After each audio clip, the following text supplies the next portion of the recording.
Yeah, it's definitely a now or never for Saint Denis, right? Riding off the back of that huge win over Huffy in Paris, right? And I honestly do believe that they want Saint Denis to succeed, just like they want Cyril Gane to succeed. They want a French fighter to carry the torch for them in the UFC. That's what they did with Michael Bisping. I mean, look, in fairness to Bisping, nobody was very good technically back in those days, but Bisping wasn't really a technical fighter. He was a very tough guy, and Bisping definitely learned on the job, right? And I've always said, right, like never has a man done so much with so little talent. But Bisping had the outer shape of a fighter, right? Like he was athletic and he was extremely tough. And the rest just becomes a matter of discipline and hard work. And he put the work in, right? I remember for a while he became this slick boxer when he fell in love with boxing, and then he would circle the wrong way and Dan Henderson knocked him out.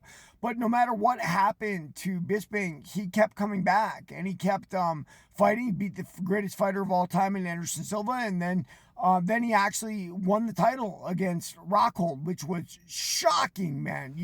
Rockhold basically didn't respect Bisping, was fighting with his hands down, and Bisping showed him why you're going to have to respect him. He KO'd him. And one of the things Bisping said was that, well, listen, man, to me, that was like the third fight, not the second.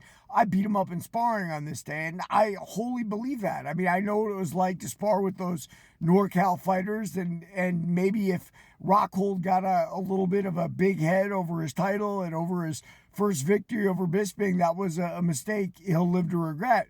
But St. Denis, the time is now. I mean, he's got to do it. I mean, he's got to beat Dariush. It's not the biggest challenge in the world, but at the end of the day, Dariush is a great grappler, but guess what? St. Denis is a judo player, and MMA starts on the feet, right? Like, you guys are fighting stand-up first.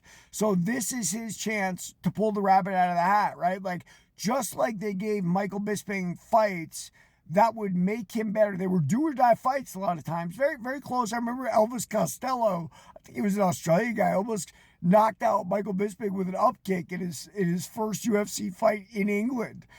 Which they were trying to break into that market. So now it's very much similar to that. Dariush is a really good fighter. I mean, he was almost the number one contender until he took a couple losses to Oliveira and who was the other guy, Sarukian. But so now St. Denis has to prove that he wants it as much as Michael Bisping wanted it. He's got to get in there and he's got to rip Dariush down, and he's got to ground and pound him, and he's got to beat him up on the feet, and there it is. And we'll see. I think he can do it. Everybody like and follow from one of the fake.